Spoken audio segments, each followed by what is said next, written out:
La trompette a retenti. Écoutez, écoutez, le Seigneur revient. Numéro 115.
Hosanna, Hosanna.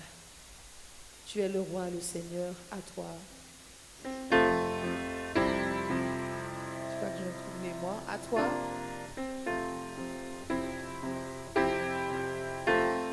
À toi. La gloire est venue. Hosanna. Un chant célèbre.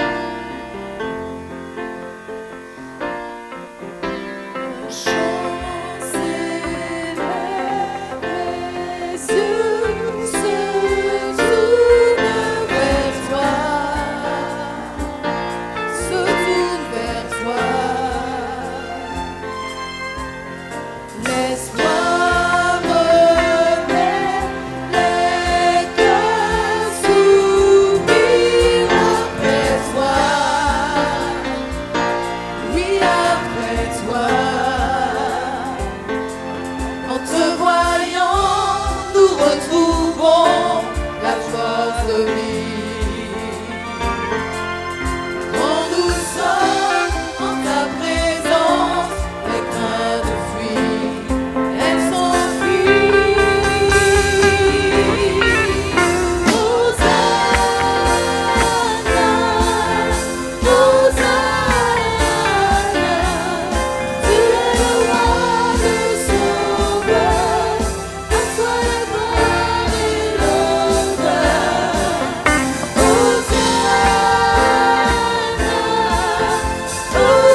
Sauveur.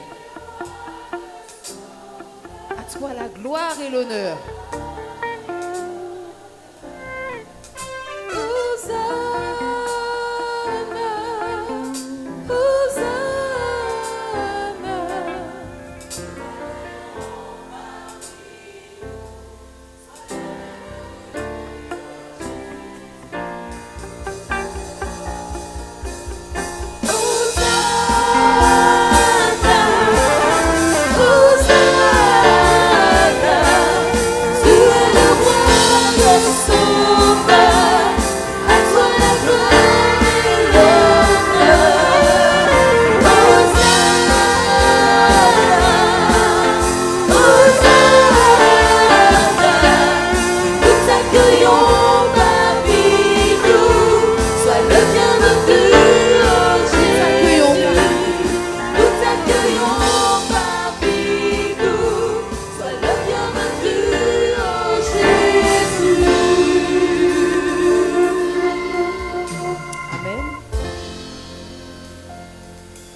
Nous allons poursuivre, mais cette fois en nous laissant bercer par un chant qui nous sera interprété par une jeune femme que nous ne présentons plus, Naomi. Je t'invite à venir jusqu'à nous et je vous laisse apprécier ce message chanté qu'elle a pour nous ce soir.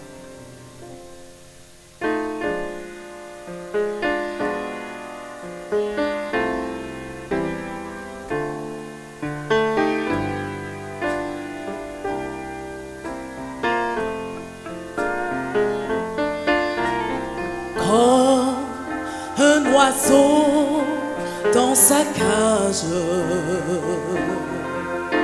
mon cœur est prisonnier, et dans le creux des nuages, oh, j'ai envie de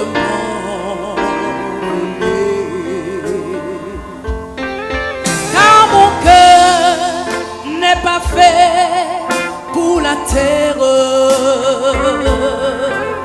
Ici, je ne peux pas chanter. Et dans le creux des nuages, oh, j'ai envie de m'envoler.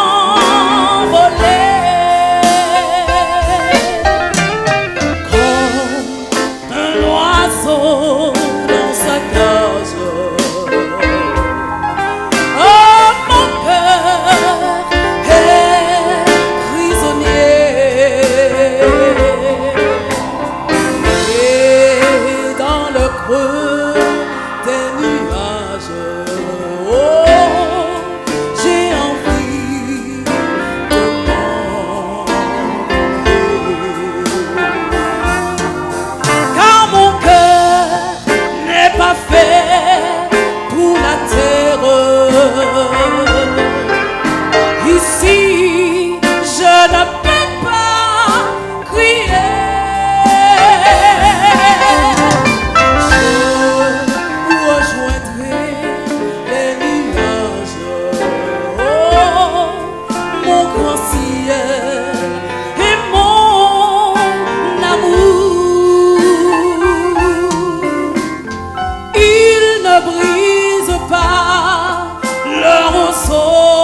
Chers amis, bonsoir.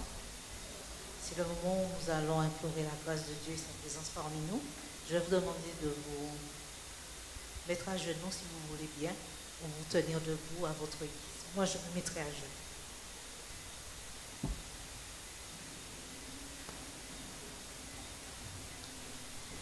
Éternel Dieu trois fois saint, nous voulons te dire merci.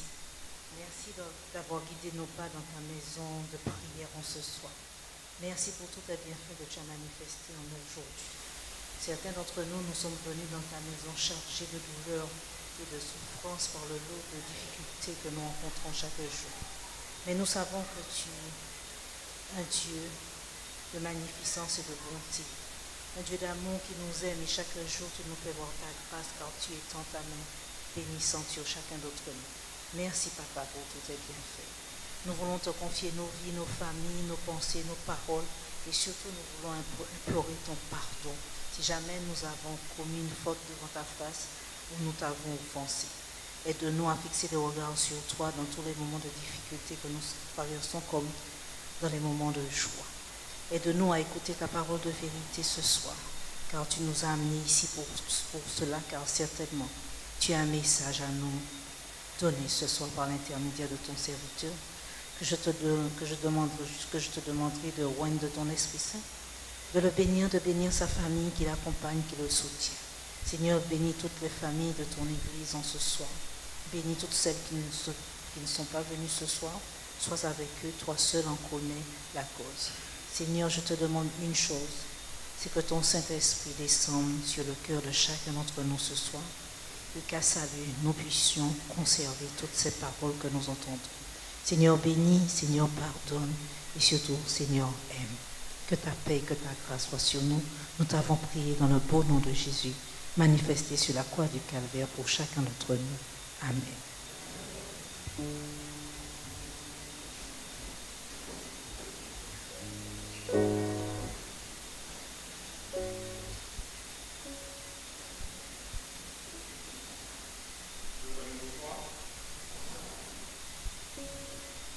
Vous avez passé une bonne journée? C'est le micro de même pas. Où je parle doucement et puis vous m'entendez pas où je parle fort parce que je parle doucement et vous m'entendez trop fort. Alors on va mettre une procédure par rapport entre les deux. Vous avez passé une bonne journée? Le Seigneur vous a richement béni?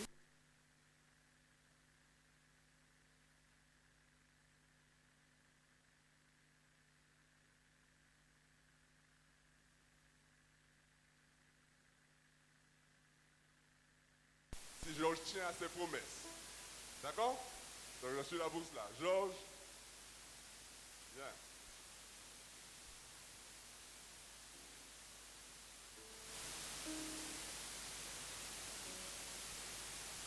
Bonsoir. Bonne soirée.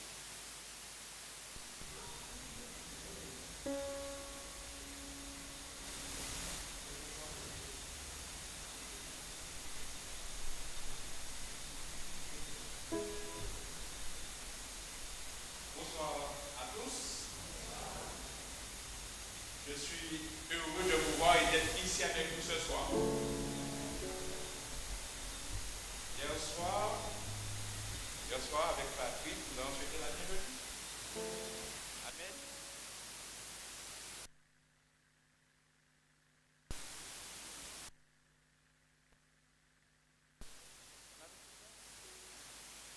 Alors, tous ceux qui ont amené une personne pour la première fois, laissez-moi voir la main. Laissez-moi voir les mains de ceux qui ont amené une personne pour la première fois. Qui n'était pas là hier soir, qui est là ce soir. Amen.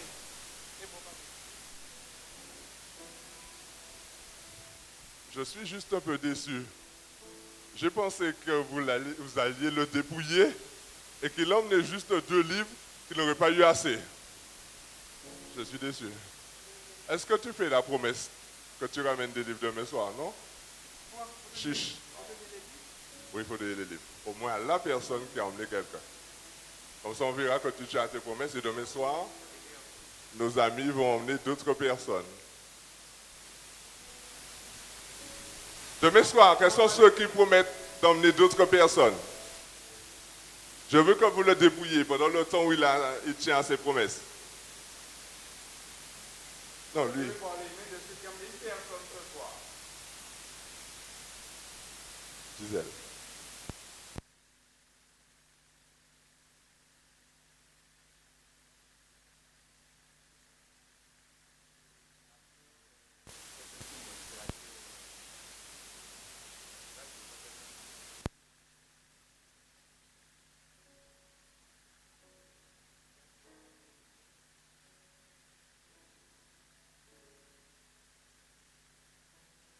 Y a-t-il dans la salle un ou une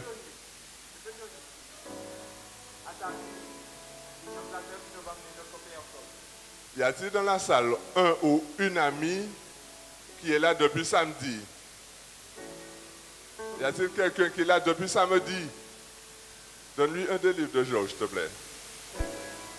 Donne-lui. Je veux que Georges porte son livre ce soir. Alors qui? Levez la main, levez la main. La personne qui est là depuis samedi. Voilà. Y a-t-il quelqu'un d'autre?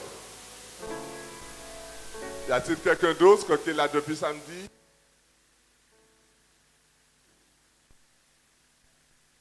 Donne à l'invité, s'il te plaît. Il y en a deux. Georges, va chercher des livres.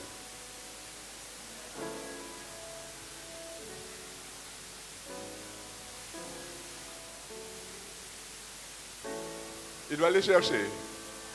C'est réparé? Il n'y a pas une autre personne? Je veux qu'il aille chercher un livre. Oui, il y a quelqu'un d'autre? Georges, il y a du monde là-bas qui va chercher des livres. Il va chercher des livres. C'est bon? Il n'y en a que deux? Il n'y a personne d'autre? Alors, levez la main, que la secrétaire arrive jusqu'à vous. Levez la main. Elles sont à côté d'eux. À côté des foulards.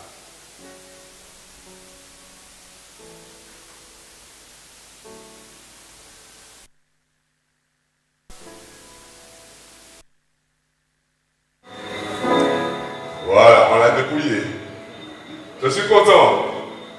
Ouvrez ces livres, vous verrez que Dieu vous permettra de suivre sa route jusqu'à l'éternité. Il y a quelqu'un d'autre?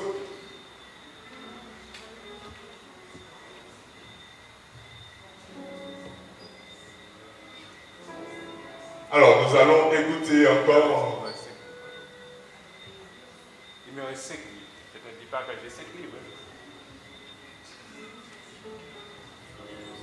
Oui, il me reste 5 livres, mais je ne le dis pas. Je ne dis pas ça comme ça, il ne sait pas que j'ai encore d'autres livres. Nous allons maintenant écouter un autre morceau interprété par Naomi. Vous avez des livres qui ont un message écrit, mais Naomi a un message chanté. Écoutez bien les paroles de ce que nous dira Naomi.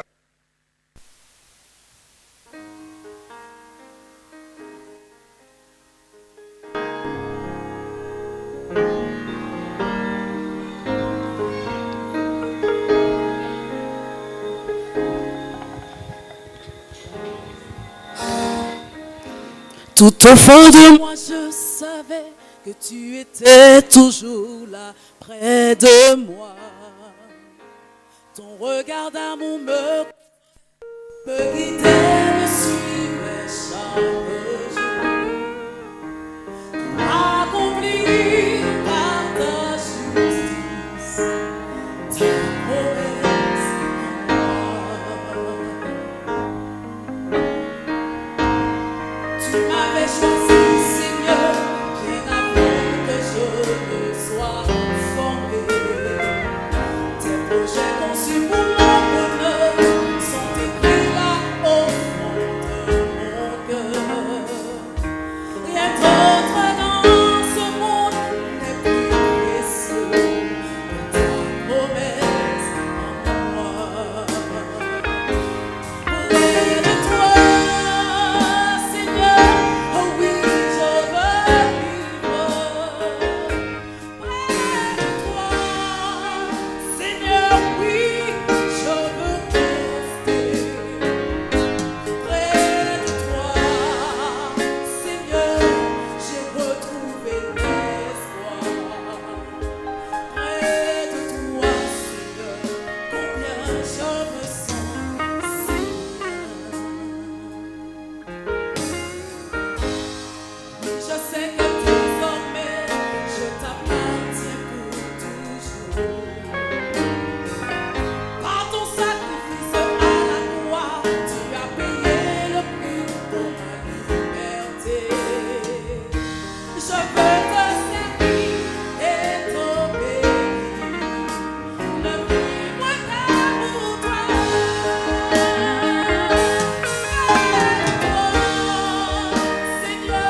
si bien.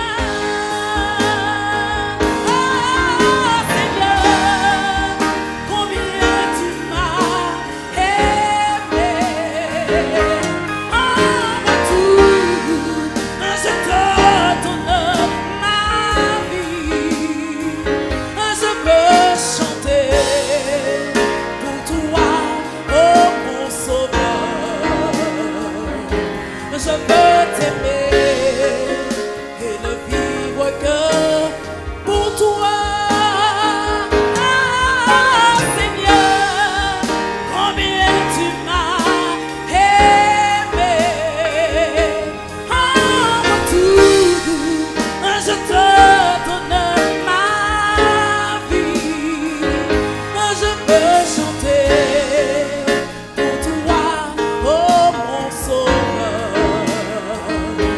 Je veux t'aimer et ne vivre que pour toi. Je veux t'aimer et ne vivre que pour toi.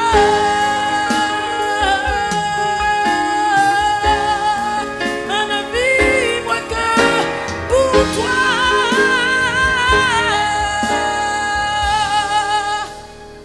Ne vivre que pour toi.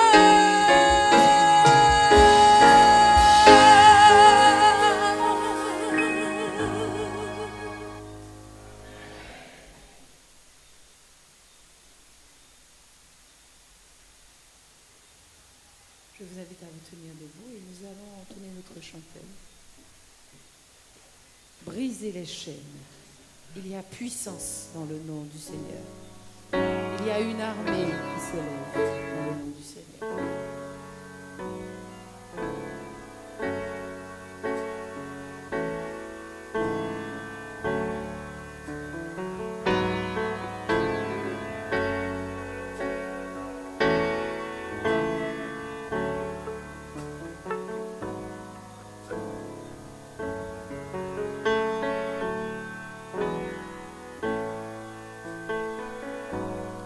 Il y a puissance dans le nom de Jésus. Il y a puissance dans le nom de Jésus. Il y a puissance dans le nom de Jésus. Brisez les chaînes, brisez les chaînes. Brisez les chaînes, brisez les chaînes, brisez les chaînes, brisez les chaînes. Il y a puissance dans le nom de Jésus. Il y a puissance dans le nom de Jésus. Puissance dans le nom de Jésus. Brisez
Salut mes chers amis, c'est une joie d'être avec vous dans la maison du Seigneur.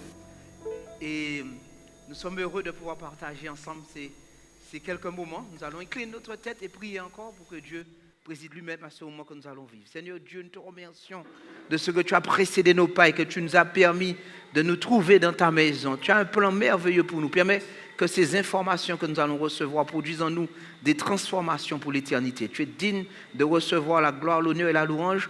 Béni sois-tu, Père éternel, et permets que, au travers du net, au travers de la télévision, au travers de nos cœurs, nos âmes, que tu puisses transmettre le message jusqu'au bout du monde et qu'il y ait des âmes qui se donnent à toi. Bénis-nous encore et couvre ce lieu, sécurise ce lieu à ta gloire, au nom de Jésus. Amen. Oh mes chers amis, il est beau de pouvoir ouvrir la parole de Dieu et d'entendre l'évangile prêché encore ce soir. Il est beau pour nous de pouvoir nous tourner particulièrement vers le livre de Jonas. Dans le livre de Jonas, je sais que c'est un livre qui n'est pas facile à trouver parce qu'il est caché après le livre de Daniel et après le livre de Osée et après le livre de Amos et d'Abdias aussi.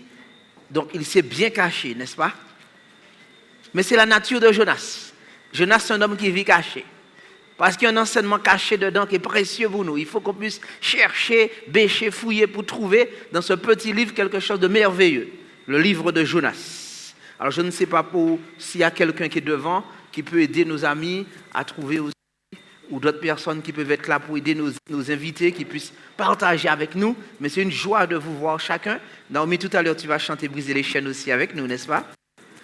Parce qu'il faudra crier fort, briser les chaînes. Ce n'est que le début. Mes chers amis, Jonas reçoit un ordre de Dieu. Dieu lui dit, Jonas, il faut que tu puisses aller à Ninive et pouvoir annoncer la délivrance à mon peuple qui se trouve là-bas, parce qu'il faut qu'ils se repentent de leur méchanceté et qu'ils deviennent mes enfants, mes serviteurs. Mais Jonas, verset 3, se leva et il décide de s'enfuir loin à Tarsis. On ne sait pas pourquoi Jonas l'a fait cela. Mais Jonas n'est pas intéressé par ce que Dieu dit. Jonas est intéressé par sa mission, ses pensées à lui, son plan, et ça gêne son plan. Il faut dire qu'à l'époque en Israël, c'était une époque où on considérait qu'il y avait beaucoup de richesses matérielles et c'était une période d'aisance, une période de facilité. Et les prophètes disaient d'ailleurs, vous construisez des maisons en ivoire, vous construisez des maisons de campagne, vous voyagez, c'est une période de luxe et vous oubliez même la maison de l'Éternel. Donc même les prophètes avait autre chose à faire que de se trouver dans la maison de Dieu, d'écouter la parole de Dieu, de méditer et d'obéir au plan de Dieu. Vous comprenez ce que je suis en train de vous dire? Le livre de Jonas doit nous parler parce que c'est un livre d'actualité. Si vous voulez comprendre, c'est comme si vous avez ouvert votre chaîne de télé et que vous écoutez une des chaînes d'information 24 heures sur 24, et bien il y a une qui devrait s'appeler Jonas TV. Parce que Jonas, c'est un homme de l'actualité. Il a autre chose à faire que de s'occuper de Dieu.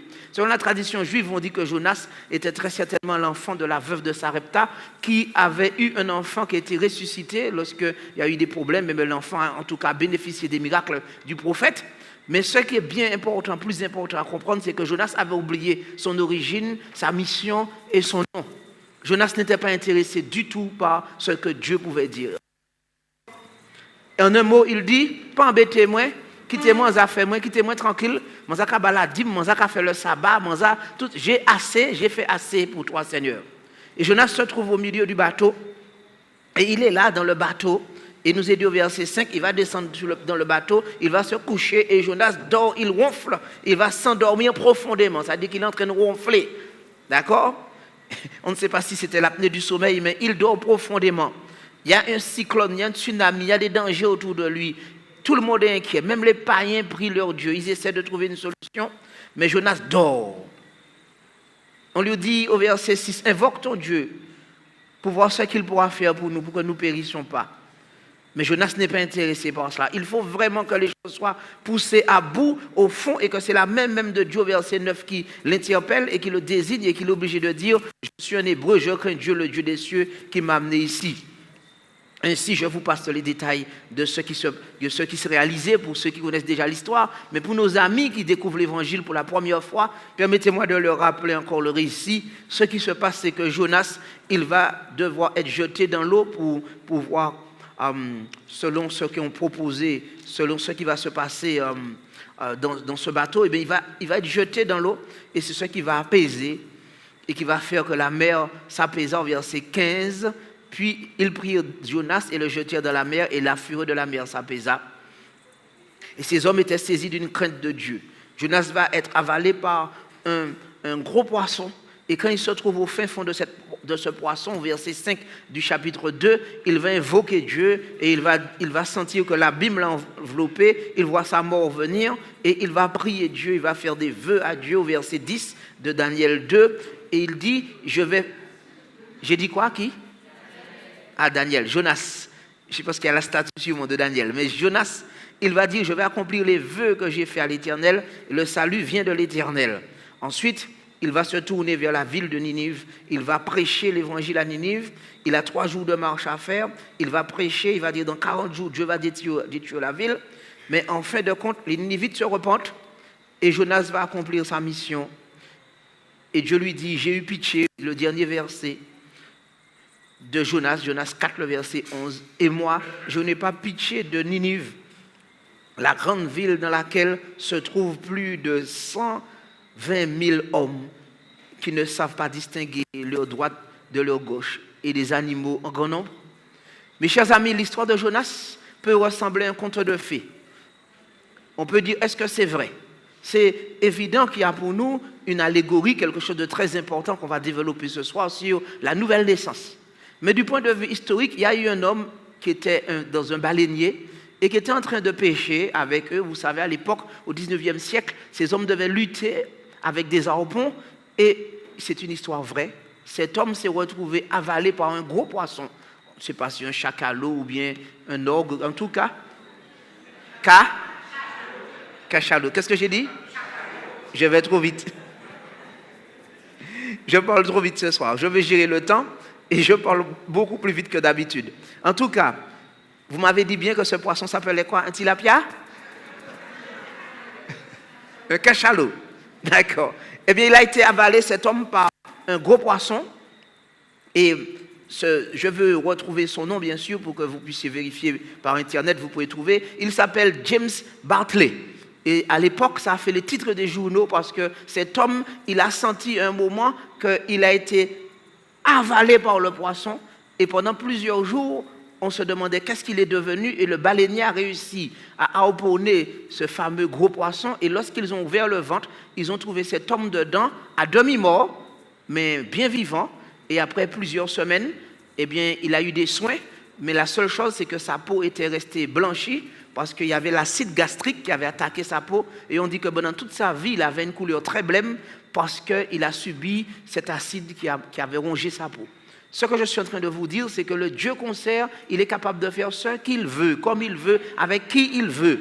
Et si jamais vous êtes trop scientifique et que vous avez votre schéma mental qui vous dit cette histoire de Jonas, ça ne peut pas se réaliser, n'attendez pas qu'un jour, au bord d'une mer, un poisson vous ait avalé, vous aussi, pour que vous puissiez vous dire c'est possible, c'est plausible et c'est possible. Non, mes amis, c'est arrivé scientifiquement qu'un poisson puisse avaler quelqu'un, puisque dans les faits, il y a eu des témoins à l'époque qui ont vécu ce genre d'histoire. Mais le plus surprenant aussi pour nous, c'est que lorsque nous observons la nature, qu'est-ce que nous voyons? Il y a des animaux, des oiseaux.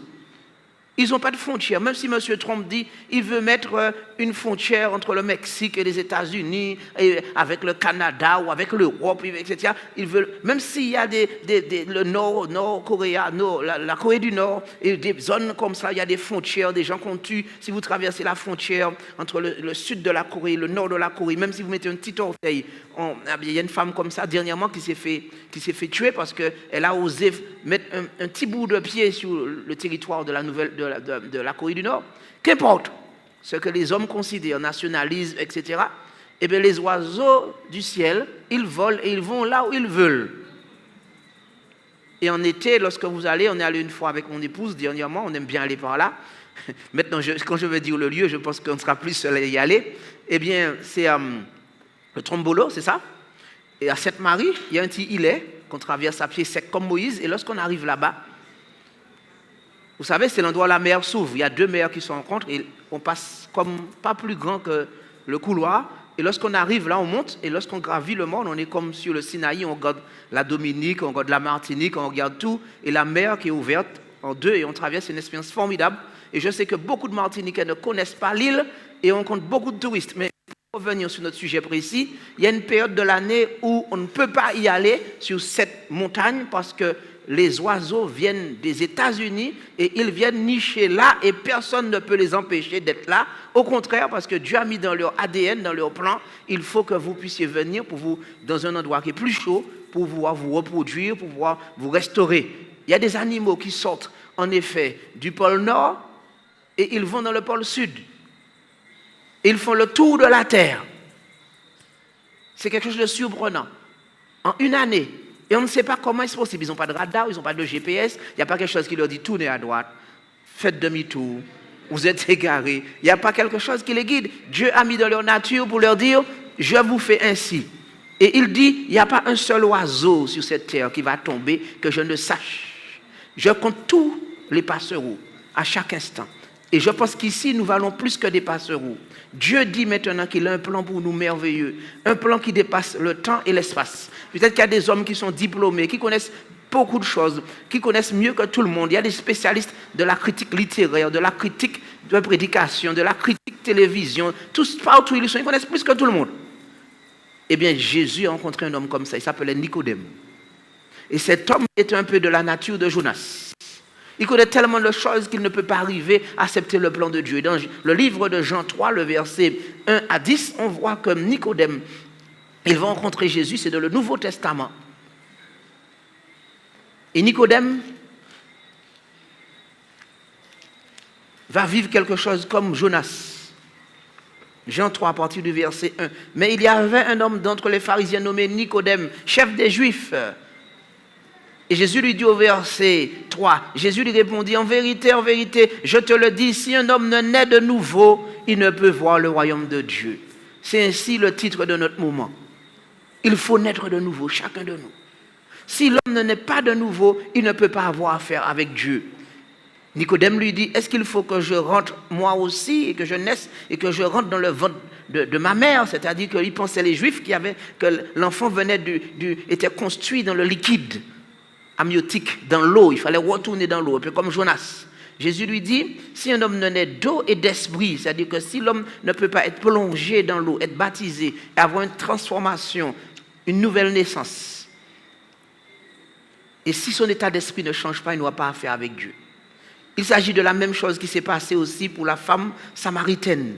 Jésus lui dit les mêmes choses dans le livre aussi de Jean toujours, mais cette fois-ci, le chapitre 4 et le verset 22, Jean 4, le verset 22.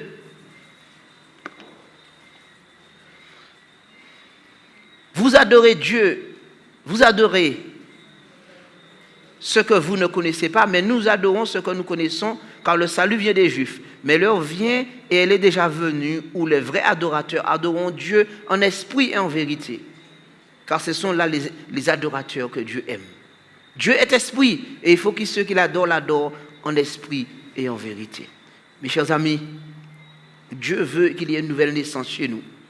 Il veut que l'homme naturel puisse disparaître et qu'il y ait un nouvel homme qui apparaisse. Dieu veut que nous puissions naître des choses d'en haut. Et les choses charnelles ne peuvent pas nous donner accès à cette nouvelle naissance. Il y a, mes amis, la possibilité pour nous ce soir de dire je veux bien de ce récit de Jonas, je veux bien du récit de Nicodème, je veux bien entrer dedans ou se dire tout ça ne tient pas scientifiquement. Je vais vous raconter une petite histoire. Il y a une dame une fois qui est assise près d'un homme, un scientifique, et cet homme lui dit vous croyez vraiment dans la Bible et ces histoires-là? Vous croyez que Noé et le déluge, vous croyez que Dieu a créé en 6 jours et vous ne me dites pas que vous croyez que même un poisson a pu avaler quelqu'un? Et cette femme dit, un peu fatiguée de tout cela, de toutes ces questions, et ce harcèlement qu'il fait en lui posant des questions scientifiques, quand je serai dans le ciel, eh bien, je vais demander à Dieu ce qu'il en est pour Jonas. Et Jonas pourra m'expliquer comment ça s'est passé pour lui, comment le poisson l'a avalé, et comment il est né de nouveau.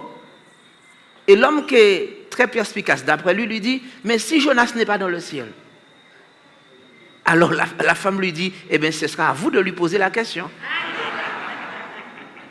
Pour ceux qui n'ont pas compris, je raconte l'histoire au ralenti. Ça veut dire que comme Jonas ne sera pas dans le ciel, il sera forcément en enfer. Et ce sera à l'homme qui n'est pas croyant de poser la question. Vous avez compris cette fois-ci, pour ceux qui prennent du temps à comprendre? Mes chers amis, Dieu veut qu'il y ait une nouvelle naissance. Et c'est ce qui va se passer dans la parole de Dieu. Et Dieu va dire maintenant, il faut que nous puissions naître de nouveau. Il faut que nous puissions connaître un nouveau départ. Il nous est dit dans le livre de Matthieu 12, le verset 40. Matthieu 12, le verset 40. Matthieu 12, le verset 40.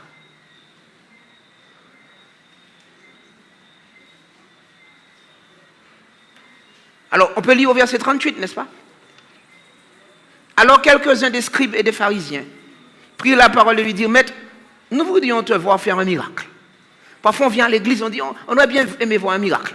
Ou on vous dit, venez dans cette église, il chasse des démons, il y a des malades qui sont guéris, il fait des signes, il agite les mains, il y aura quelque chose comme si c'est une sorte de gourou, et on va aller là, et il y a des milliers de personnes qui viennent, qui donnent de l'argent, on passe avec des seaux d'argent, on ramasse, parce que lui, il a un don. Et c'est ce qu'on voulait faire pour Jésus.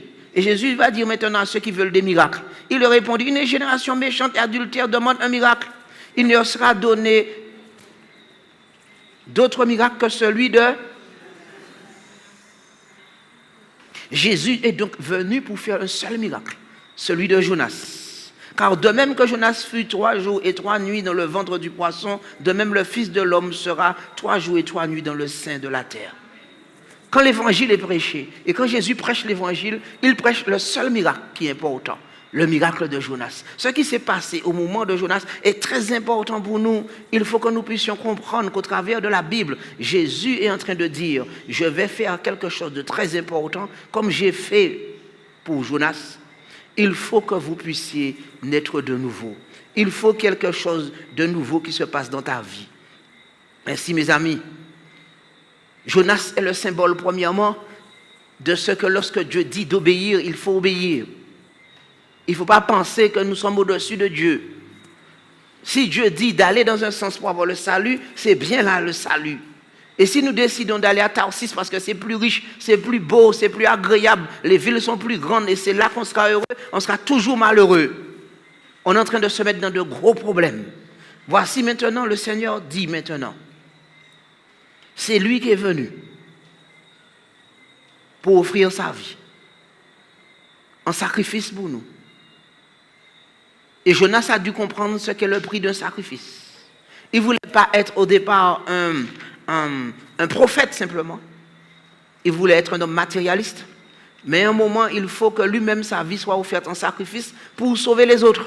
C'est ce qui s'est passé dans le livre de Jonas. Et je vous invite à regarder avec moi dans le livre de Jonas, le chapitre 2, le verset 3. Il nous est dit, dans ma détresse, j'ai invoqué l'Éternel et m'a exaucé, et du sein du séjour des morts, j'ai crié et il a entendu ma voix. Jonas a compris que c'est l'Éternel seul qui est la force, le secours. Il ne voulait pas au départ, ce n'est pas tout à fait le verset que je cherchais, oui. Voilà. Il nous est dit au verset, voilà, verset 12 de Genèse 1.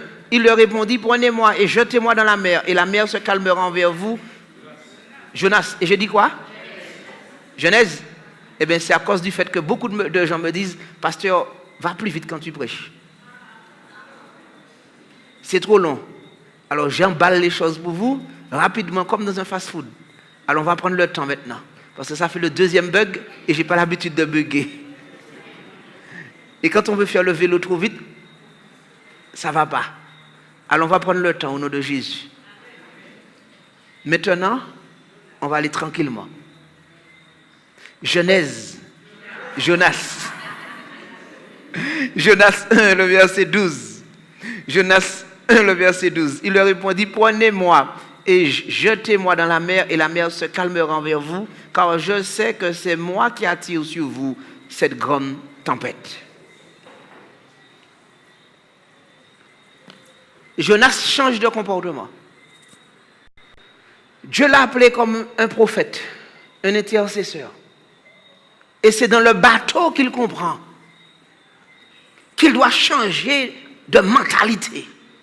C'est dans le bateau qu'il comprend que l'évangile, ce n'est pas pour lui comme un outil qu'il utilise pour impressionner les autres et jouer dans leur tête. C'est dans le bateau qu'il comprend que l'évangile, c'est te donner toi-même pour sauver les autres.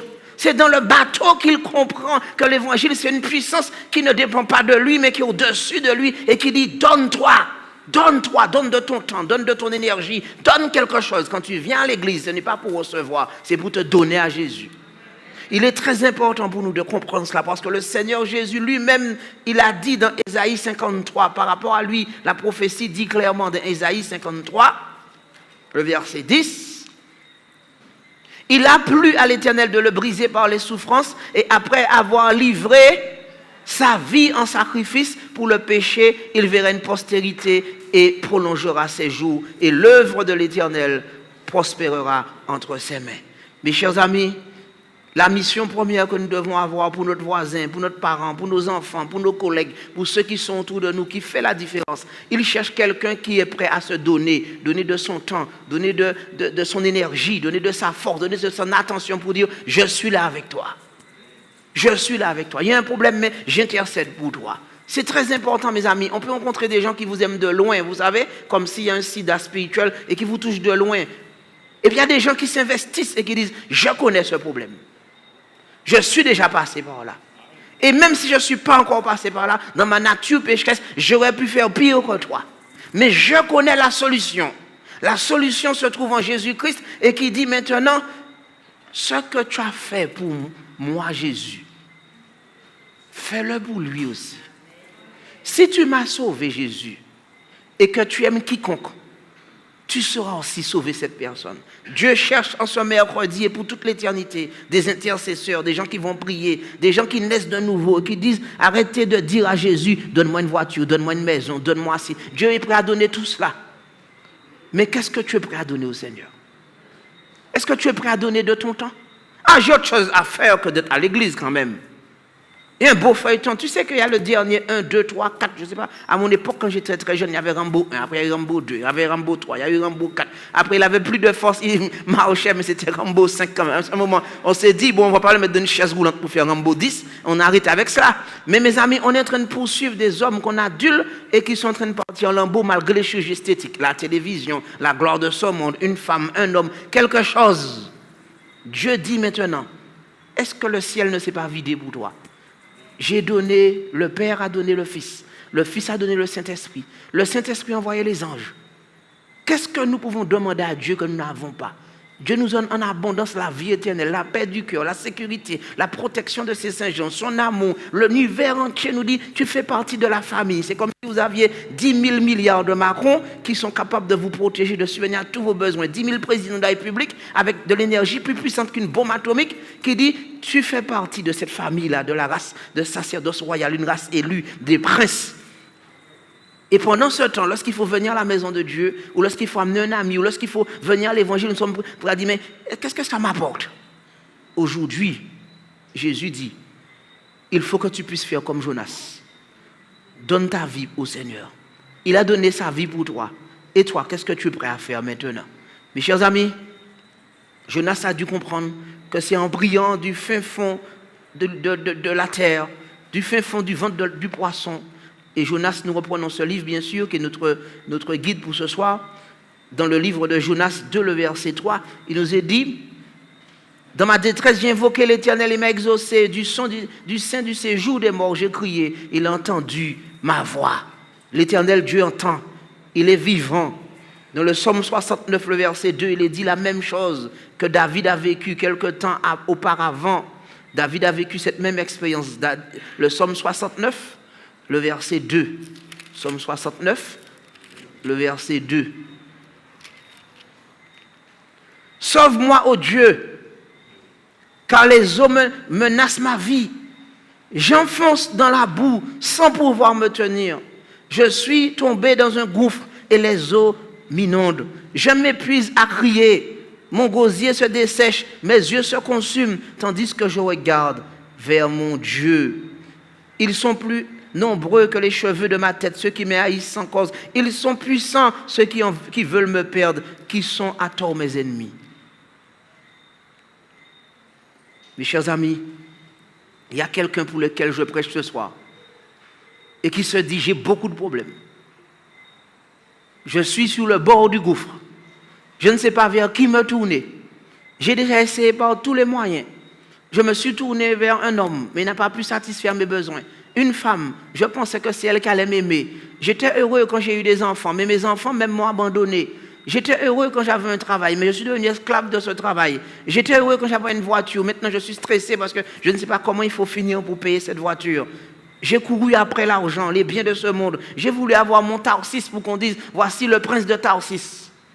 Et finalement, ma vie est un échec. Vers qui vais-je me tourner? Le Seigneur te dit maintenant, cela fait 2000 ans que je suis mort pour toi. Pour que tu puisses venir à moi et reconnaître que je suis le seul vrai Dieu. Je vais te donner de l'amour, de la vie, du bonheur. Veux-tu m'aimer comme je t'aime? Si vous rencontrez quelqu'un qui vous dit, je t'aime de temps en temps. Je t'aime vraiment, mais de temps en temps. Je t'aime le samedi quand il faut aller à l'église. Le mercredi soir, ça dépend du prédicateur. Et puis s'il ne pleut pas. Je t'aime quand tu es jeune. Je t'aime quand tu es belle. Je t'aime de temps en temps. Vous allez accepter cet amour? Et pourquoi on voudrait que Dieu nous aime, que Dieu accepte, Dieu qui nous aime inconditionnellement, qui a donné sa vie pour nous, son sang pour nous, puisse accepter qu'on l'aime de temps en temps? Quand ça va mal, tu me connais à ce moment-là. C'est un ami par intérêt. Dieu veut que nous puissions naître de nouveau. Naître de nouveau, c'est-à-dire avoir une passion dévorante pour lui, penser à lui, se tourner vers lui et lui dire, Seigneur Jésus, j'ai confiance en toi. Je sais que tu es la seule personne qui soit morte d'amour pour moi. Beaucoup de personnes peuvent vous dire qu'ils vous aiment. Qu'est-ce qui est mort d'amour pour vous? Le dernier peut-être plus à chercher à vous tuer, en brisant votre cœur. Mais qui est-ce qui veut dire vraiment, je t'aime? Et qui est prêt à dire, je t'aime et je mets ma vie en sacrifice pour toi. Je suis prêt à te soutenir dans la vieillesse comme dans la jeunesse, dans la santé comme dans la maladie. Mes chers amis, Jésus est venu. Il est venu pour sauver tous ceux qui sont perdus. Et Jonas, c'est le symbole de ceux qui sont perdus. Qu'il était au fin fond de ce trou, Jonas n'avait personne pour l'aider. Ses gros diplômes de l'école des prophètes n'ont pas pu le sauver. Son argent, ses terres, ses biens n'ont rien pu faire pour lui. Toutes ses connaissances, son papier, sa carte d'identité, son passeport, peut-être qu'il était en train de frimer en disant qu'il était israélite, rien ne pouvait rien faire pour lui. Ses amis, toutes ces personnes, personne ne pouvait rien faire pour lui. Alors Jonas s'est souvenu et il a dit au verset 8, quand mon âme était abattue au-dedans de moi, je me suis souvenu de l'Éternel et ma prière est parvenue jusqu'à toi dans ton saint temple. Mes amis, ce soir, la question que vous pose le Seigneur, et permettez-moi quelques instants d'être encore sa voix dans votre cœur. Où es-tu? Où es-tu ce soir? Oui, je sais qu'on est sur un banc, à Horeb. Parfois, quand on pose des questions profondes, les gens peuvent penser que vous êtes stupide ou fou et que vous ne savez pas qu'est-ce que vous êtes en train de dire. Parce que les choses spirituelles sont des fois c'est caché. Les gens disent, mais qu'est-ce qu'il est encore en train de raconter là? La question c'est, où est-ce que tu es? Où est-ce que tu te trouves maintenant? Est-ce que tu es au fin fond d'un bateau, bien caché, dans une maison climatisée? Ou est-ce que tu te caches? Tu joues un personnage? Peut-être même le clown de service parmi les amis. Ou tu te dis, je suis à l'église, je suis venu, je donne la dîme, les offrandes, et puis je prie, bénis papa, bénis maman, et puis le Seigneur même, c'est bon. Où est-ce que tu en es? Où est-ce que tu es? Est-ce qu'au fond de ton cœur, tu n'es pas au fond du gouffre? Tout ce que tu as essayé, les diplômes, l'argent, les biens, le statut social, est-ce qu'il y a quelque chose au fond de ton cœur qui a une petite odeur de poisson? Mais vous savez, l'odeur du poisson avec ce qu'il digère, ça sent pas bon. Quelque chose de pourri. Quelque chose dont vous ne voudriez pas que les autres soient au courant. Ça peut être l'homme de quelqu'un d'autre ou la femme de quelqu'un d'autre. Ça peut être l'argent de l'entreprise qui n'est pas à vous. Ou peut-être la réputation de quelqu'un d'autre qu'on a bien voulu voler ou mentir. Il y a quelque chose peut-être dont vous n'êtes simplement pas coupable, mais victime. Et que depuis petit, vous êtes victime parce que la maman a dit « Je n'ai jamais voulu d'une fille, j'ai toujours voulu d'un garçon. Si tu étais comme ton frère, mais tu ne vas jamais faire quoi que ce soit de bon. Peut-être qu'aux yeux des autres, vous êtes trop blanche ou trop noire. Et que vous passez des heures à essayer de changer au fond du gouffre dans la chambre toute votre apparence parce que vous n'acceptez pas qui vous êtes. Donc vous êtes l'ombre de vous-même. Peut-être que vous avez un rêve et que vous n'avez jamais pu le réaliser parce qu'on vous a toujours dit dans la famille, personne n'a jamais fait cela. Peut-être que vous êtes là par convenance et que vous avez envie de fuir, mais vous n'avez pas où se trouve la porte de la maison parce que si vous partez, il y a des enfants, ou l'église va dire. Peut-être que vous êtes dans une situation qui est terrible, ou que le médecin a dit que c'est fini, ou le banquier, ou bien l'avocat, peut-être que vous venez de recevoir la feuille de divorce et que votre femme a déjà délocalisé la famille sur vous, et puis qu'elle vous a déjà licencié affectivement, vous ne savez plus où est-ce que vous en êtes. Peut-être que l'acide de l'adrénaline, de la cortisone, à cause du stress, est en train de ronger vos organes, et que vous dites je suis végétarien, mais pendant ce temps j'ai un cancer, ou bien j'ai un ulcère, ou j'ai quelque chose qui ronge mon estomac, je ne peux pas dormir le soir, nuit et jour, je pense au même problème. Où en êtes-vous?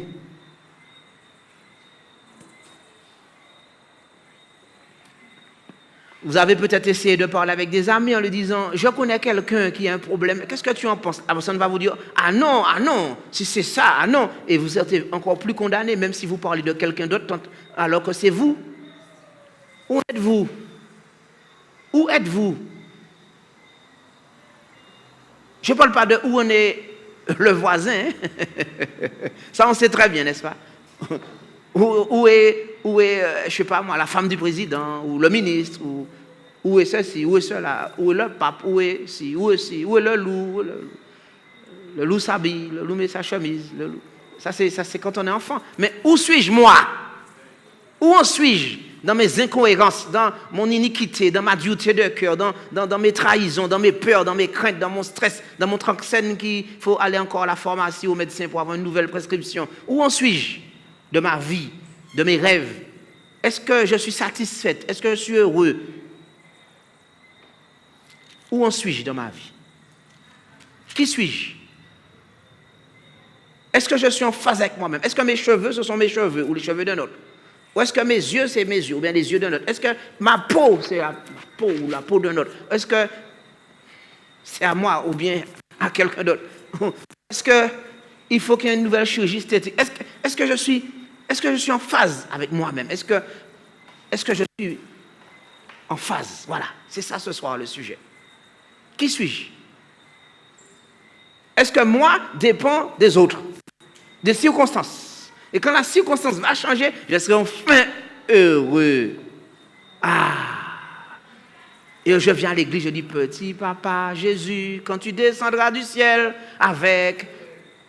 Papa Noël. Il y a un Papa Noël là, derrière. Hein? Il s'appelle Jean-Noël, ce n'est pas Papa Noël. Même si c'est Jean-Noël, il ne pourra pas faire grande chose pour nous. Jésus nous dit maintenant, mon enfant,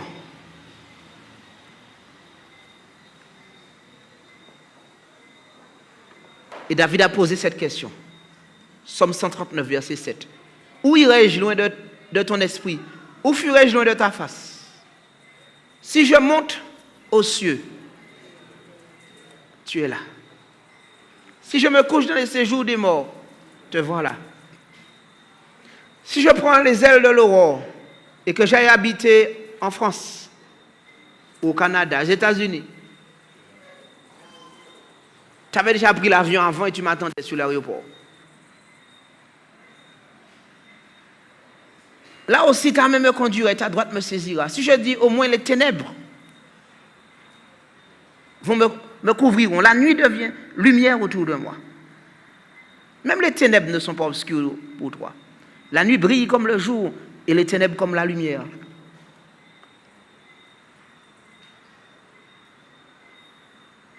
Est-ce que Jésus est là?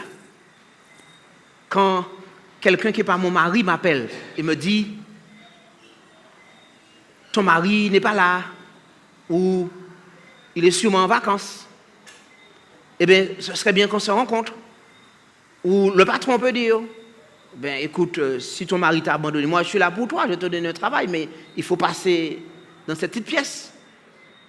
Où est-ce que j'en suis? Quand je prends la voiture et puis je décide de partir et que je vais aller à un endroit où il fait noir, ou peut-être c'est un hôtel, et puis je pense que personne ne me voit, mais est-ce que comme Jonas, Dieu n'est pas déjà là, attendant l'accueil et me disant dans ma conscience, mon enfant, qu'est-ce que tu vas faire à l'hôtel là? Tu n'es pas en vacances. Demain tu travailles. Où est-ce que tu es? Et c'est une question pour chacun de nous, ce n'est pas une accusation, mais c'est une question que l'Esprit de Dieu dit. Est-ce que c'est ta mission quand tu vois cette personne et qu'elle te dit allons dans cette chambre et que tu montes, tu le suis comme un agneau qui monte avec son bourreau parce qu'il t'a dit je vais te donner de l'argent ou un statut ou un peu d'amour ou quelque chose. En fait, il va prendre ton corps, il ne va pas te donner. Quand tu arrives dans cette pièce et puis qu'il a déjà commencé à tourner la clé dans la porte et que l'Esprit de Dieu te dit mais qu'est-ce que tu fais là? C'est pas chez toi, tu t'es égaré.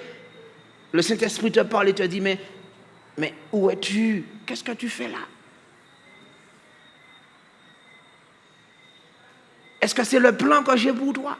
Lorsque tu rentres dans la chambre et que tu dois passer peut-être même dans la douche avant et que tu es en train de te déshabiller, le Seigneur te dit, mais attends, mais qu'est-ce que tu fais là encore?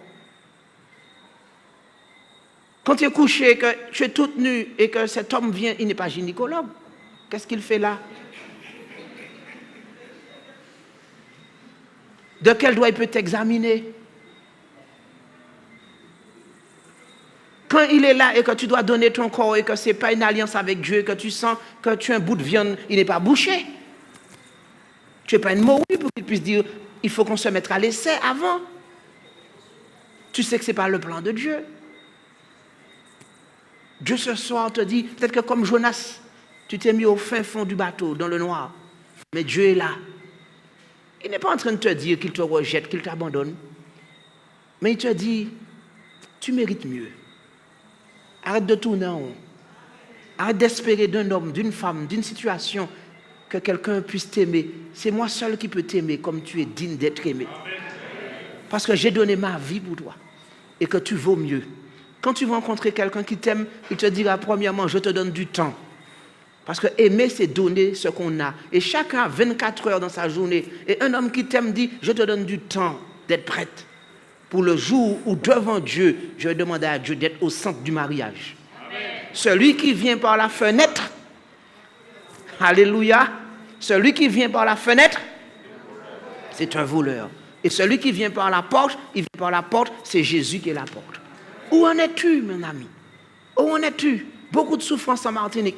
Beaucoup de femmes depuis des générations qui seules luttent, mais enfin se font exploiter depuis les champs de Cannes jusqu'à maintenant la même malédiction. Il faut que quelqu'un se lève parmi vous les femmes et il faut que quelqu'un se lève parmi vous les hommes et dise non, on arrête ce jeu. On va sortir du fin fond, et ça je ne peux le dire qu'en créole. On va sortir du fin fond de la cale du bateau, mais c'est du français aussi. Notre esprit doit sortir de la cale du bateau.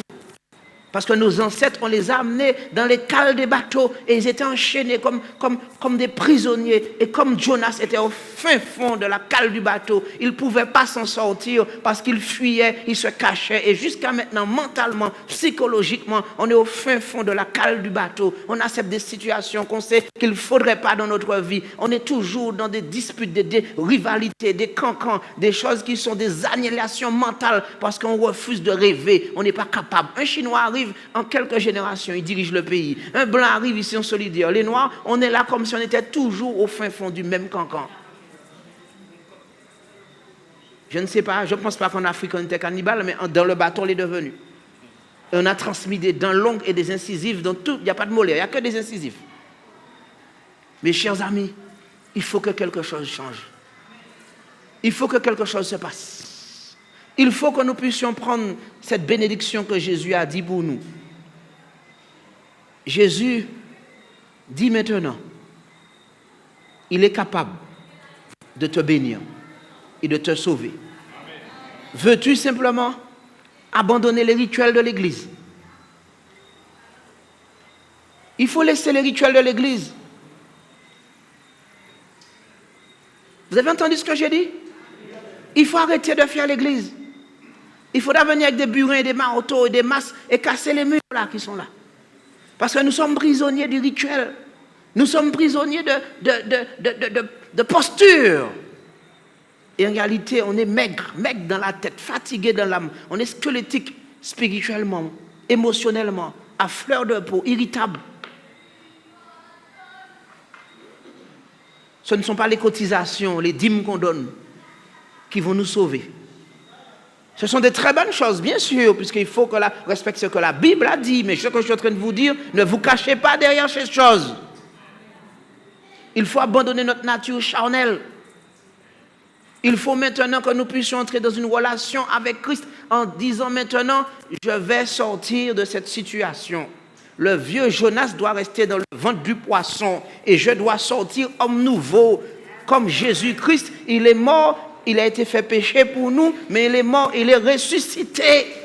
Et nous devons mourir avec Jésus-Christ. Romains 6, le verset 6. Et être ressuscité avec Jésus-Christ.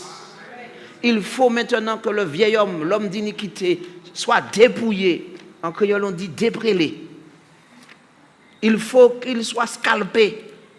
Il faut qu'on lui enlève sa force. Cette nature charnelle qui nous pousse toujours dans la médiocrité. Éphésiens 4, le verset 22.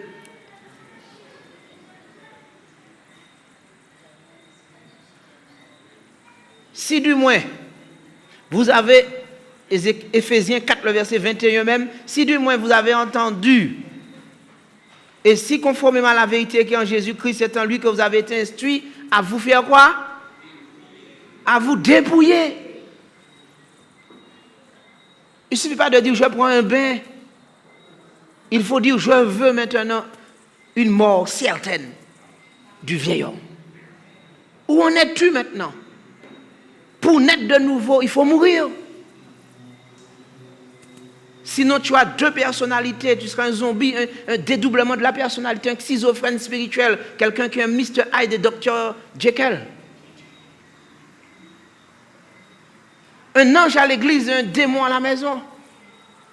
Mes chers amis, Dieu veut quelque chose de meilleur pour nous. Il faut une nouvelle naissance. Et celui qui nous instruit, le Seigneur Jésus lui-même dit, c'est en lui que vous avez été instruits à vous dépouiller par rapport à votre vie passée du vieil homme qui se corrompt par la convoitise trompeuse et être renouvelé par l'esprit de l'intelligence. Et à faire quoi encore? Verset 24, à revêtir quoi? On passe plus de temps à revêtir. Ah, c'est pas une grande marque. Je vais imaginer un Cherity, un Emmanuel Kahn. On va revêtir un parfum, on va revêtir L'Oréal, on va revêtir toutes sortes de marques, on va revêtir de l'apparence, on va revêtir une marque de voiture, on va travailler beaucoup pour cela. Mais ce que Dieu veut surtout et ce que votre femme attend dans la maison, c'est que elle a besoin de voir un homme nouveau dans la maison. Elle a besoin de voir que vous puissiez revêtir l'homme nouveau, créé selon Dieu, verset 24, dans une justice et une sainteté qui produit la vérité. C'est pour cela qu'il faut renoncer au mensonge. Le mensonge, c'est de se mentir à soi-même et de dire qu'on est quelqu'un qu'on n'est pas. Dieu ne dit pas que vous serez parfait par vous-même, ni des saints par vous-même. Mais Dieu attend une relation d'authenticité. Et Dieu dit maintenant, je veux que la vérité soit dans votre cœur. Je veux que vous puissiez être sincère avec vous-même. Et Dieu dit dans le psaume 51, je ne rejette pas un cœur brisé. Je ne rejette pas un cœur fatigué. Si on peut calmer les enfants dehors, parce que je suis en train que de les écouter, et si je les écoute, je pense que les autres dehors sont en train de les écouter. Dieu veut que nous puissions revêtir un cœur nouveau, un état d'esprit nouveau, des pensées nouvelles, dépouiller. Qu'est-ce qui est du vieil homme que je dois abandonner en ce soir? Où est-ce que tu en es? Où es-tu ce soir? Où sommes-nous? Chacun de nous. Dieu nous interpelle, moi le premier. Et il dit au verset 9 de Colossiens 3, ne mentez pas les uns aux autres. Arrêtons de faire les religieux, les guerres de religion, les positionnements sociaux. Dieu Dieu dit, ne mentez pas les uns aux autres, mais vous étant fait quoi? Je ne peux pas vous débrouiller. C'est vous qui devez vous débrouiller. Et en vous débrouillant, vous êtes un débrouillé du vieil homme de ses œuvres et de revêtir l'homme nouveau qui se renouvelle dans la connaissance selon l'image de celui qui l'a créé. Amen. Mes chers amis, aujourd'hui, Dieu frappe à la porte. Et il dit, ça fait longtemps que je veux le faire. Et Dieu dit, je suis prêt maintenant à briser toutes les chaînes qui vous tiennent prisonniers. Je veux te donner un nouveau départ. Je vais te donner un cœur de chair. Et je vais enlever le cœur de pierre. Est-ce que tu es prête pour cela? Le verset que je vous ai demandé d'écrire, est-ce que vous l'avez déjà écrit sur votre main, sur votre front, sur vos lunettes, sur votre maison, sur vos livres? Prenez ce verset encore, Ézéchiel 36, verset 26. Et le verset 27 dit aussi, je vais mettre en vous, Ézéchiel 36, verset 27. Vous pouvez commencer à 26 aussi, mais le verset 27. Je vais mettre en vous mon esprit. Et moi, l'Éternel, je vais faire de sorte que vous suivez mes commandements. Ce n'est pas ton combat. Ça fait longtemps que tu as lutté pour essayer de savoir où est-ce qu'il faut aller. Parfois, on suit toutes sortes de modes, vous savez. Il y a des modes qui viennent. Il faut mettre un tatouage là, un tatouage là, un tatouage droit, un tatouage. Je ne peux pas montrer tous les endroits. On a l'impression après qu'il n'y a même pas assez de place. Il faut transpercer son corps partout pour être heureux. Mais Jésus dit aujourd'hui, c'est moi qui vais faire en sorte que ça aille bien dans ta vie. Si tu veux bien me laisser te conduire, je vais mettre mon esprit en vous, je vais vous rendre heureux, je vais vous rendre prospère. Alors David, au fin fond de sa maison, son palais, comme Jonas, il s'est dit, mais où est-ce que je suis là maintenant? Où est-ce que je suis là? J'ai de l'argent, j'ai de la gloire, j'ai tout, mais j'ai tué lui. J'ai appuyé sur une télécommande et j'ai fait tuer la femme de quelqu'un, l'homme de quelqu'un, parce que je voulais sa femme. Il a dit, Seigneur, j'ai péché contre toi, pas contre Uri. Son esprit s'est ouvert, il est né de nouveau, il est ouvert aux choses spirituelles. Il a compris que ce n'était pas avec Uri qu'il avait un problème. Il ne pouvait pas ressusciter Uri, mais le fantôme d'Uri était toujours devant lui, nuit et jour. Et le prophète était venu, il aurait pu tuer Nathan, mais si Nathan vient, c'est que c'est Dieu qui l'envoie. Dieu est là et Dieu sait qu'il est coupable, qu'il est pécheur. Et il reconnaît qu'au fond de lui, dans ses entrailles, au fin fond, depuis qu'il était dans le ventre de ce poisson, dans la matrice de sa maman, il est né pécheur. Et puis il a de l'iniquité en lui, de la convoitise, de la jalousie, de la méchanceté. Il est conscient qu'il est méchant et qu'il est un être mauvais. Et il dit, j'ai péché contre toi seul. J'ai fait ce qui est mal à tes yeux, en sorte que tu seras juste dans ta sentence, sans reproche dans tes jugements. Oui, mes amis. Il savait qu'il était dans un gros problème. Et il va dire au Seigneur, j'ai besoin que tu prennes ma vie en main. J'ai besoin qu'il y ait une puissance forte. Et il lui dit, grand-moi un cœur pur. Renouvelle en moi un esprit bien disposé. Fais-moi naître de nouveau. Lave-moi, lave-moi, lave-moi. Lave-moi avec l'hysope. L'hysope, c'était cette branche qu'on prenait et on trempait dans le sang de l'agneau. Lave-moi avec le sang de Jésus. Je connais quelqu'un, un jour il est arrivé dans le travail, il a dit aux hommes qui voulaient l'embêter, tous les jours, je suis lavé dans un bain, dans le sang de Jésus. Ces personnes ont eu peur, mais ils avaient raison d'avoir peur, parce que dans le sang de Jésus, nous savons où nous sommes. Nous sommes nés de nouveau, cachés en Jésus-Christ, héritiers avec Jésus-Christ. Et Jésus dit, parce que tu es en Jésus, le malin ne te touche pas. 1 Jean 5, le verset 18, celui qui est en Jésus-Christ, il est né de nouveau. Il ne pratique plus le péché et le malin ne le touche pas. Voulez-vous la liberté? Voulez-vous enfin goûter gratuitement à cette eau de la vie? Voulez-vous connaître le bonheur et la paix? Je ne vous invite pas à venir dans une religion. Je ne vous invite pas à venir dans un système. Je ne vous invite pas à vous inféoder à des êtres humains. Mais je vous invite à avoir une relation personnelle avec celui qui vous aime depuis plus de 2000 ans. Il a manifesté cela concrètement, avec des preuves tangibles. Ceux qui sont venus vers lui, quelque chose s'est passé. Il a guéri des malades, il a nourri, il a ouvert des yeux, il a libéré les captifs, il a guéri des cœurs. Zachée, c'était un homme qui était complexé, rempli d'avarice. Il trompait, il faisait du mal. Mais il dit à Zachée, aujourd'hui, Zachée, je sais où est-ce que tu es. Où es-tu, Zachée?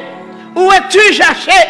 Zachée était caché sous l'arbre, surveillant Jésus de loin, comme ceux qui viennent dans une conférence et ils vont dire, je ne veux pas qu'on m'interpelle trop, je ne veux pas venir qu'on me voit, mais Jésus te voit. Et Jésus dit à Zachée, Zachée,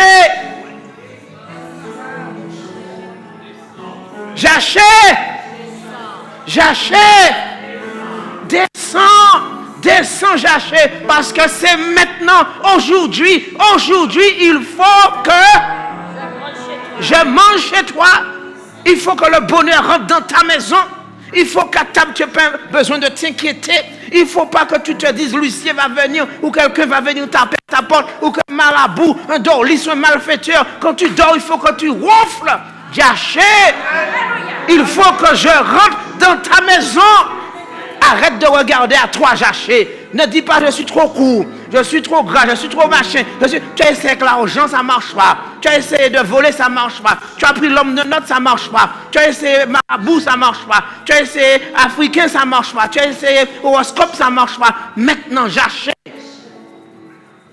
Maintenant, Zachée. Il faut que je rentre dans ta maison. Il faut que je te parle, que je vive avec toi. Où est-ce que tu en es, Zachée? Moi, je sais où est-ce que tu es. Toi, tu ne sais pas où est-ce que tu es. Tu ne te connais même pas, Zachée.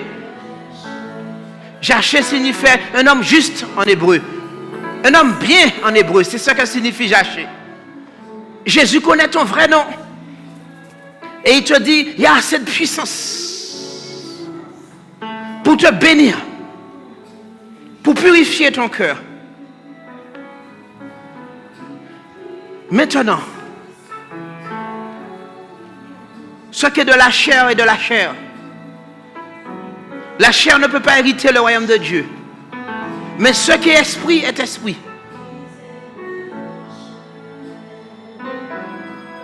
Quand je viens dans ta vie, dit le Seigneur, je te donne un nouveau langage. Éphésiens 4, le verset 29, pour ceux qui notent. Quand tu vas parler de toi-même, tu ne diras plus, ah, je ne sais pas si je suis belle, je ne sais pas si je suis bien. Tu diras, je suis une créature magnifique, Somme 8. Je suis une créature merveilleuse. Dieu, lorsqu'il a regardé du haut des cieux, Éphésiens 2, le verset 5, il n'a pas estimé pour lui que c'était une proie d'arracher, d'être égal à Dieu. Il n'a pas vu que c'était trop difficile. Il a dit, tu vaux le coup. Je descends du haut des cieux pour toi. Ce soir, quel que soit ce que les gens ont dit, il y a assez de puissance dans le nom de Jésus pour briser toute chaîne. Dieu va te donner un nouveau langage, de nouvelles relations. Il va te donner de nouvelles occupations. Romains 6, le verset 16 et 17. Dieu va te donner un nouvel état d'esprit. Et l'Esprit Saint en toi va attester que tu es l'enfant de Dieu. Qu'importe si ton père t'a jamais reconnu. Qu'importe si ta mère t'a abandonné. Qu'importe si ta famille en entier sont des malfaiteurs ou des sorciers. Qu'importe si quelqu'un a voulu te vendre pour le diable. Qu'importe si tous t'ont trahi et blessé. Qu'importe ceux qui ont violé. Qu'importe ceux qui ont voulu marquer ta chair. Jésus dit, je te donne maintenant une nouvelle chair. Je te rends neuve, je te purifie, je te bénis, je te délivre. Tu n'auras plus jamais à craindre quiconque sur terre. Les gens seront surpris de voir ton visage, sera rayonnant. Et je me rappelle le nombre de fois que nous prions avec des personnes. Et à la fin, lorsqu'on ouvre les yeux, il y a de la lumière. Il y a une nouvelle naissance, mais il y a de la lumière qui vient. Et ceux que vous avez rencontrés vous disent, mais qu'est-ce que tu as fait? C'est plus beau que la chirurgie esthétique. Tu es en paix. Je t'ai jamais vu aussi apaisé. Sur ton visage, il y avait un peu d'aigreur.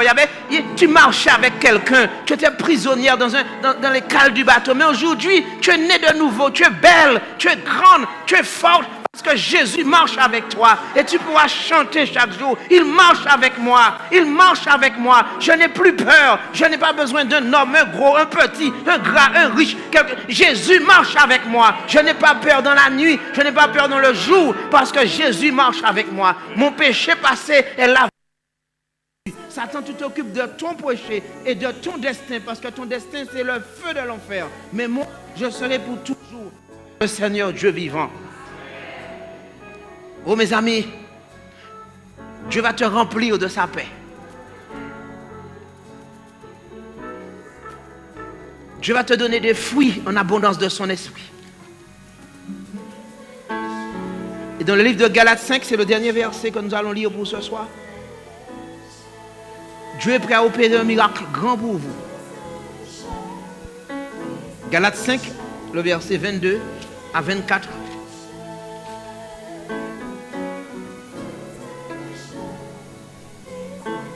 Il n'y aura plus la débauche, ça c'est le verset 19.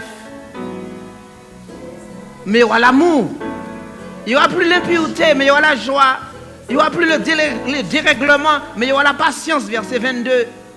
Il n'y aura plus l'idolâtrie, mais il y aura la bonté. Il n'y aura plus la magie, mais il y aura la bienveillance. Il n'y aura plus la querelle, les querelles, mais il y aura la foi. Il n'y aura plus la jalousie, mais la douceur. Il n'y aura plus les animosités, mais la maîtrise de soi. Il n'y aura plus jamais l'envie, mais l'amour, la paix.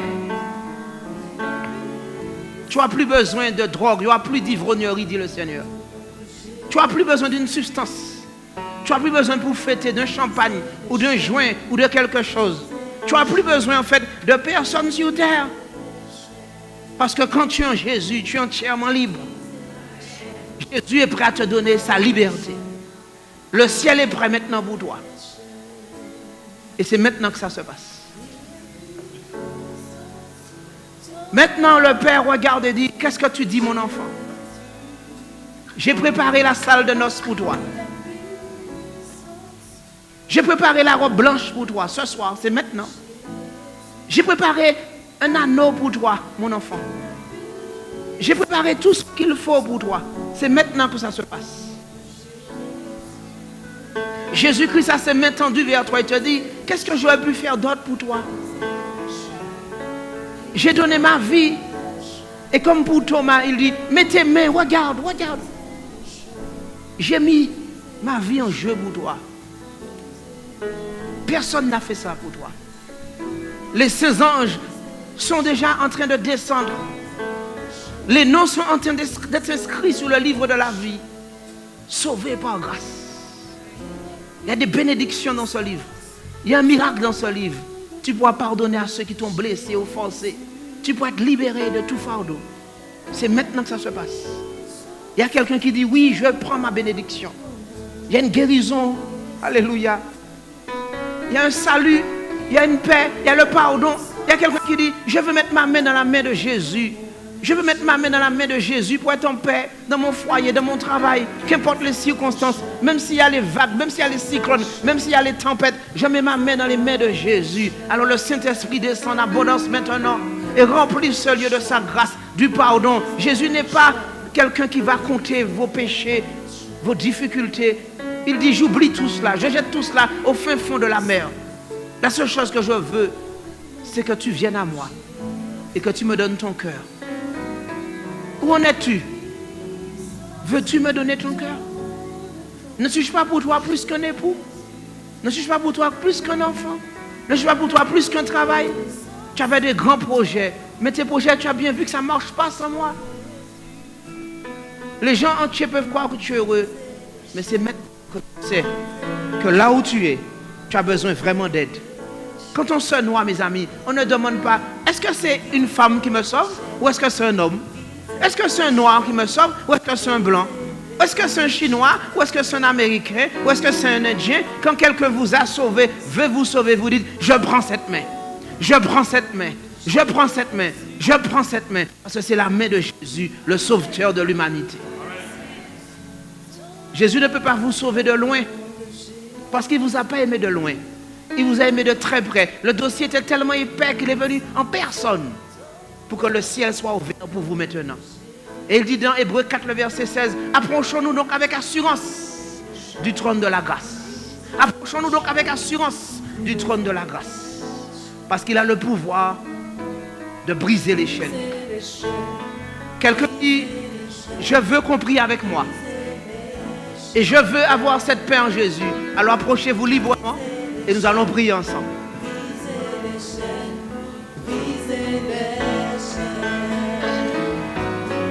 Il y a puissance dans le nom de Jésus.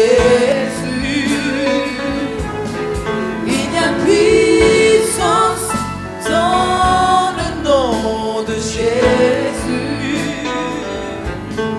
Il y a puissance dans le nom de Jésus. Pour briser les chaînes, briser les chaînes, briser les chaînes, briser les chaînes, briser les chaînes, briser les chaînes. Il y a puissance dans le nom de Jésus. Il y a puissance dans le nom de Jésus. Il y a puissance dans le nom de Jésus. Pour briser les chaînes, briser les chaînes, briser les chaînes,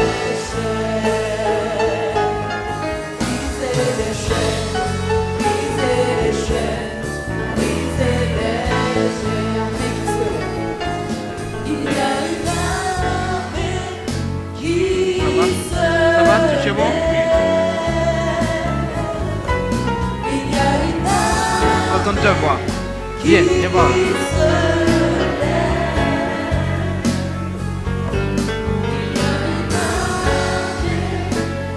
T'as pris?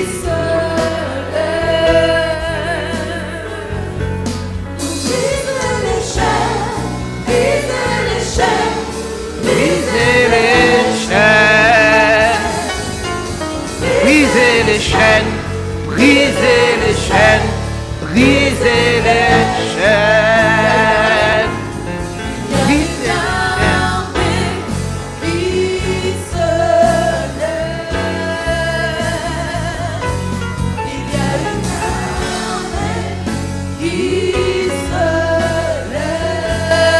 les chaînes.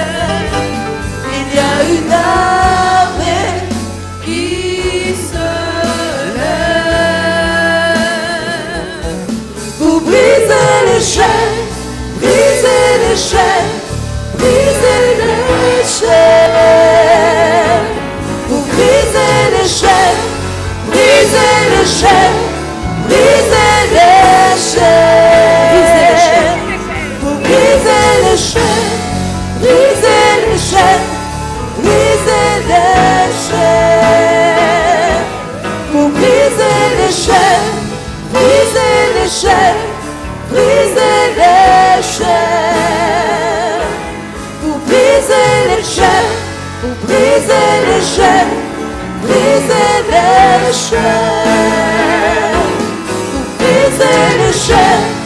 Brisez au nom de Jésus. Prie dans ton cœur.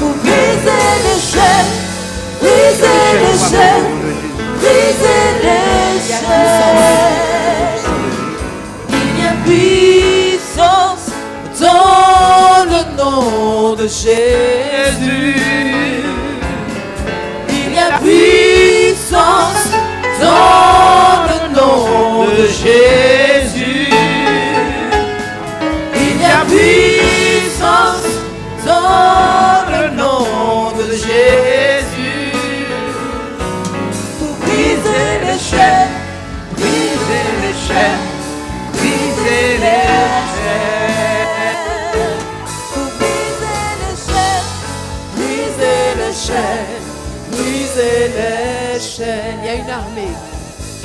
Il y a une armée qui se lève.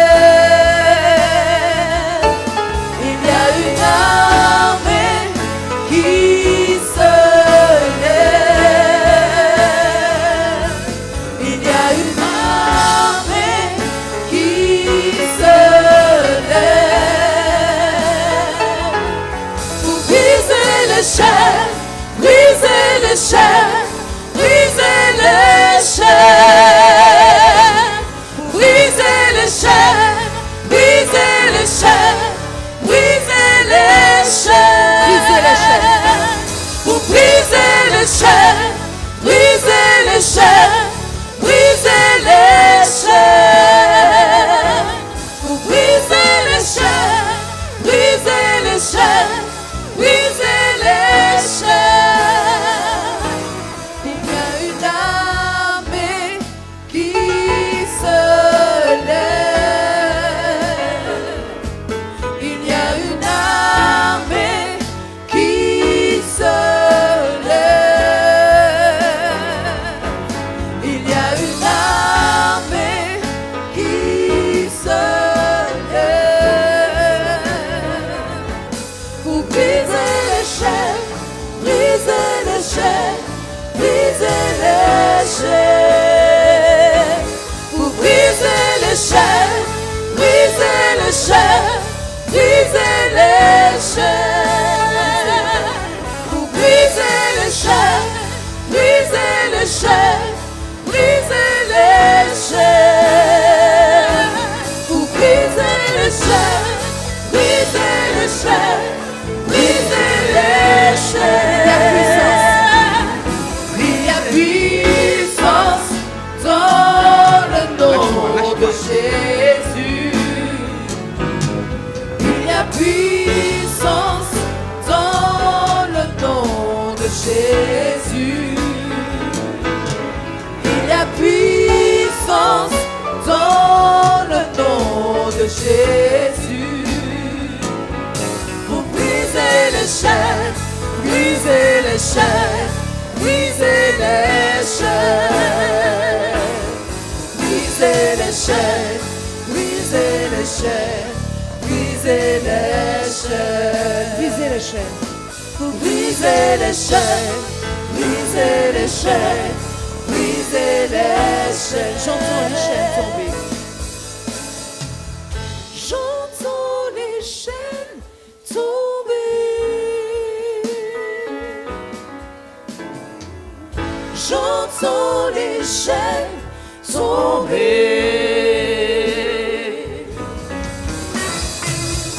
J'entends les chaînes tomber.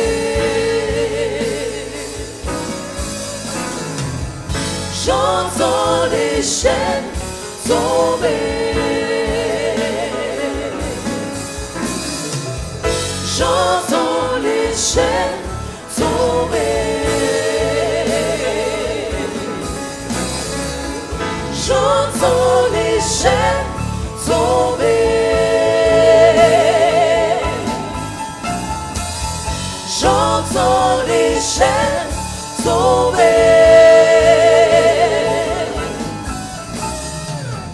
J'entends les chaînes tomber. Il y a puissance dans le nom de Jésus. Il y a puissance dans le nom de Jésus. Il y a puissance. Il y a puissance dans le nom de Jésus. Il y a puissance. Il y a puissance dans le nom de Jésus. Pour briser les chaînes, briser les chaînes, briser les chaînes, briser les chaînes, briser les chaînes, briser les chaînes. Pour briser les chaînes, briser les chaînes, briser les chaînes. Pour briser chaînes, briser les Il y a une armée qui se lève. Il y a une armée qui se lève.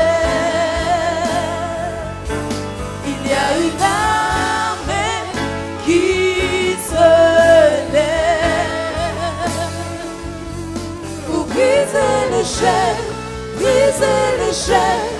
Briser les chaînes, pour briser les chaînes, briser les chaînes, briser les chaînes, pour briser les chaînes, briser les chaînes, briser les chaînes, pour briser les chaînes, briser les chaînes, briser les chaînes. Briser les chaînes, briser les chaînes, briser les chaînes.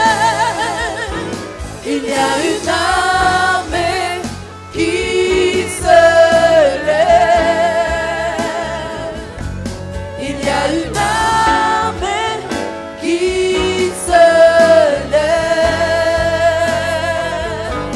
Il y a une armée qui se briser les chaînes, briser les chaînes, briser les chaînes. Pour briser les chaînes, briser les chaînes, briser les chaînes. Pour briser les chaînes, briser les chaînes, briser les chaînes. Pour briser les chaînes, briser On les va chaînes. prier le Seigneur. C'est le moment pour nous de réclamer notre délivrance, notre bénédiction. Nous sommes venus dans la maison du Seigneur. Trop souvent, nous avons été esclaves. Trop souvent, nous avons été le jouet d'autres personnes. Aujourd'hui, l'heure de nous-mêmes a sonné. C'est l'heure pour nous de réaliser notre destinée. Dieu a une nouvelle page, un nouveau chapitre dans son livre. Il est prêt à tourner cette page. Pour vous, la page est lourde. Parce que vous n'arrivez pas par vous-même à tourner la page. Le diable essaie de vous rappeler votre passé. Dites-lui, occupe-toi de ton avenir. Maintenant, au nom de Jésus, n'est-ce pas là un tison arraché du feu? N'est-ce pas là un tison arraché du feu? N'est-ce pas là un tison arraché du feu? Que Dieu te réprime, Satan. Que Dieu écrase ta tête comme il y a 2000 ans et que la victoire soit pour notre Seigneur Jésus. Nous allons incliner la tête et nous allons prier Dieu. Et nous croyons qu'en priant Dieu, il opère un miracle dans nos vies aujourd'hui. Seigneur Jésus, merci. Merci, merci de ce qui est la puissance dans le nom de Jésus. Merci de ce que dans ton nom, il y a la délivrance. Merci de ce que tu as reçu un nom au-dessus de tout nom. Au-dessus de tout nom. Afin qu'au nom de Jésus-Christ, tout genou fléchisse. Dans le ciel, alléluia. Sur la terre, alléluia. Et en dessous de la terre, le diable tremble quand sa tête est écrasée encore ce soir. Au nom de Jésus, oui, nous sommes libérés. Les chaînes tombent. J'entends encore les chaînes qui tombent. Les chaînes de l'animosité, les chaînes de la peur, les chaînes de l'angoisse, les chaînes des insomnies, les chaînes qui sont là dans nos cœurs de la culpabilité sont brisées maintenant. Nous sommes libres. Nous sommes purifiés, nous sommes justifiés par le sang de Jésus. Ce n'est pas de nous-mêmes comme si nous avions un mérite, mais parce que Jésus a dit, je t'aime mon enfant. Il est temps que tu aies la santé, il est temps que tu aies la liberté, il est temps que tu aies la joie, il est temps que tu puisses marcher, il est temps que tu puisses vivre, il est temps, j'ai réservé pour toi des bénédictions infinies. Et pendant que l'armée de l'Éternel se lève, il t'invite à prendre tes armes au nom de Jésus. Au nom de Jésus, il t'invite à prendre tes armes. Parce que c'est maintenant que tu rejoins l'armée de l'Éternel, Dieu Tout-Puissant. Le diable a peur maintenant et la peur change de camp. Il sait maintenant que tu as reçu la vérité dans ton cœur. Et cette vérité sera scellée par la puissance du Saint-Esprit. Ton cœur, tes pensées, tes idées, tes goûts, tout ton être change. Parce qu'aujourd'hui, tu nais de nouveau. Et tu pourras manifester clairement cette nouvelle naissance dans l'eau du baptême. Tu pourras clairement dire, je suis né de nouveau, les choses anciennes sont passées. Pierre, lorsqu'il était avec Jésus, il sentait qu'il allait couler. Les disciples avaient poussé un grand cri, ils avaient peur, ils croyaient que c'était un fantôme. Mais aujourd'hui, tu n'as plus besoin d'avoir peur. Car comme Pierre, tu peux dire, Seigneur, viens à mon secours. Et le Seigneur te dit, mais je suis là déjà. Tu ne vas pas sombrer, tu ne vas pas couler dans le bateau, mais tu vas arriver au port. Jésus te dit, je t'aime, je suis là, ne crains rien, ne promène pas du regard entier, car je suis ton Dieu, je te fortifie, je viens à ton secours. Ne crains pas un homme, ne crains pas une femme, ne crains pas une situation qui t'embête. Aujourd'hui, tu vas dormir et ronfler dans ta maison.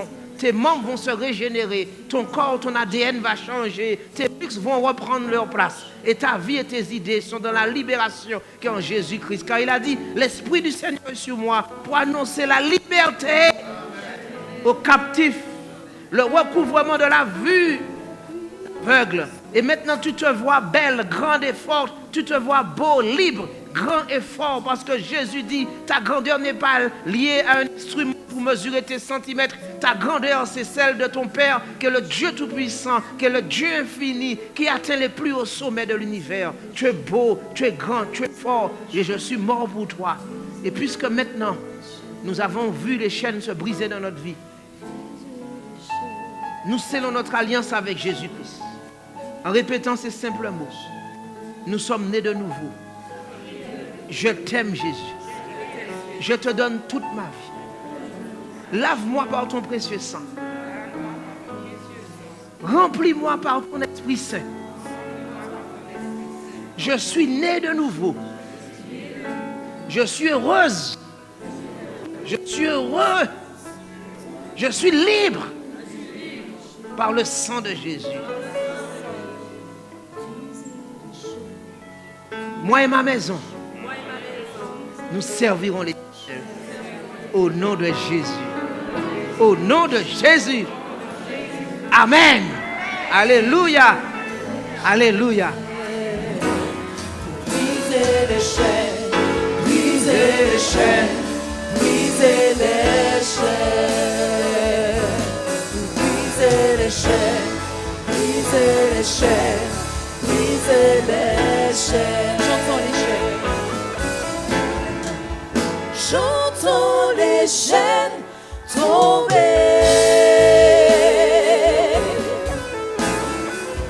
Chantons les chaînes tombées.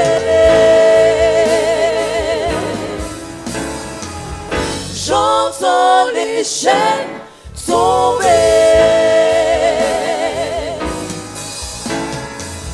Chantons les chaînes tombées.